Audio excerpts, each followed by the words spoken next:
রাসূল সাল্লাল্লাহু আলাইহি ওয়াসাল্লাম বলেছেন,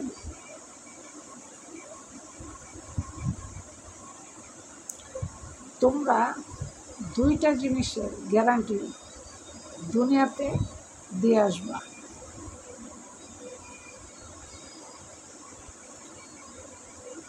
আমি কথা দিছি জান্নাত তোমাদেরকে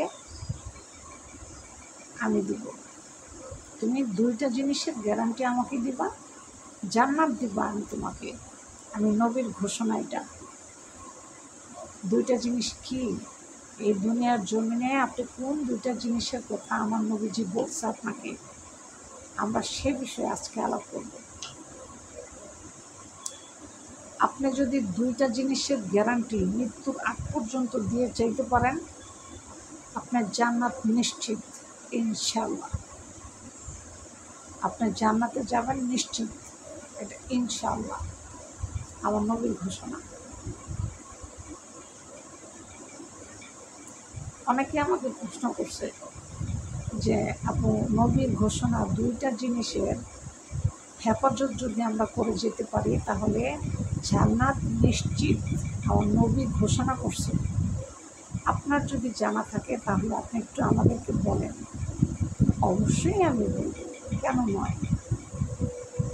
তা আসুন আমরা জানি সেই দুটো জিনিস কি। প্রথম জিনিস যেটা, সেটা হচ্ছে আপনার এই মুখ। এই মুখের ধারায় আপনি যদি এই পৃথিবীর কোনো মানুষকে কষ্ট দিয়ে থাকেন তাহলে আপনি জাহান্নামী। আমার নবীর ঘোষণা, আমার কথা না, এটা আমার নবীর ঘোষণা। আমরা তো এখন মুখ দিয়ে যা আসে, কেউ যদি একটা কয় আমি পারলে 10টা কই, বইলা একদম বড় হয়ে যায়। কিন্তু এটা বুঝি না যে সে আমাকে একটা বলছে, ওর হিসাব ও দিবে আর আমার হিসাব আমি দিব। সে আমাকে একটা না 100টা বলে, আমি কিছু বলবো না। আমি কিছু কানে শুনে নেই, শুনেও শুনে নেই, আমার মুখ বন্ধ। আল্লাহ বলছে, যে ব্যক্তি এই মুখের গ্যারান্টি দুনিয়া থেকে দিয়ে আসতে পারবে, আমি আল্লাহ তাকে জান্নাত ঘোষণা করব, সে জান্নাতে যাবে। এটা আমার নবীর ঘোষণা। এটা হচ্ছে প্রথম কথা। 2 নাম্বার কথা, সেটা হচ্ছে আমাদের লজ্জা স্থান।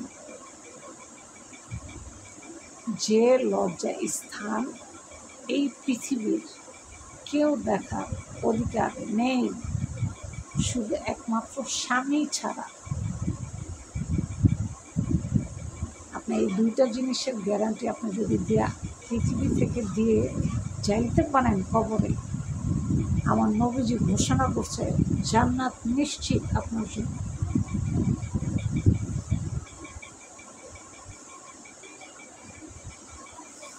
এই দুইটা জিনিসের গ্যারান্টি আপনাকে দিতে পারবেন?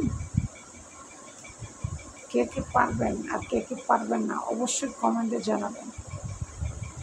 আর যদি কেউ গোপন কোনো গুনাহ আপনারা করে থাকেন, অবশ্যই আল্লাহর কাছে গোপনে তওবা করে নেবেন, আল্লাহ মাফ করে দেবে। আল্লাহ দয়াশীল, আল্লাহ রহমান, আল্লাহ মাফ করে দেবে। কিন্তু কারোর সাথে আপনি এই গোপন গুনাহ শেয়ার করবেন না, কাউকে শরীক করবেন না। আপনি যদি কাউকে শরীক করে ফেলান, শরীক করে ফালান আপনি যদি কাউকে, তাহলে সে সাক্ষী হয়ে যাবে। কাল হাসরের ময়দানে ওই ব্যক্তি বলবে যে আল্লাহ, এই লোক এই গুনাহ করে আসছে, তুমি জান্নাত দিছো, আমাকে দাও না কেন, তাহলে আমাকেও দাও। তখন সে সাক্ষী হয়ে যাবে। আপনি গোপন গুনাহ করছেন, আপনি আল্লাহর কাছে তাহাজ্জুদের নামাজের সময় আপনি কান্না করেন আর নিজের গুনাহের কথা অনুতপ্ত হয়ে আল্লাহর কাছে তওবা করেন। আল্লাহ আপনাকে চাইলে ক্ষমা করে দিবে,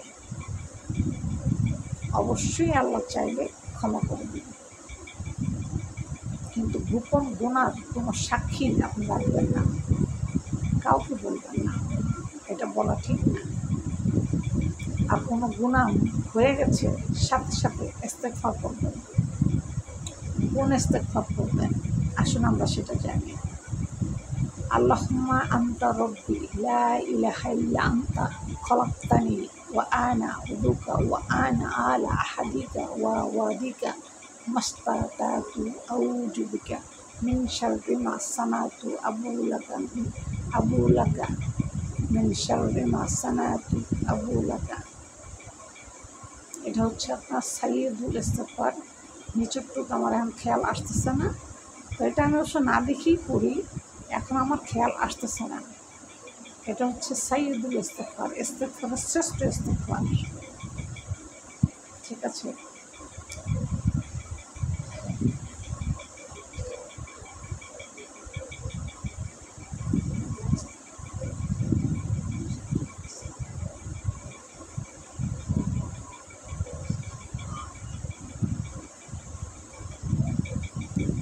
এখন মনে পড়ছে, মনে মনে পড়ে নিলাম। প্রকাশ্যে আসছি তো একটু ভুলে গেছি, ঘাবড়ে গেছি।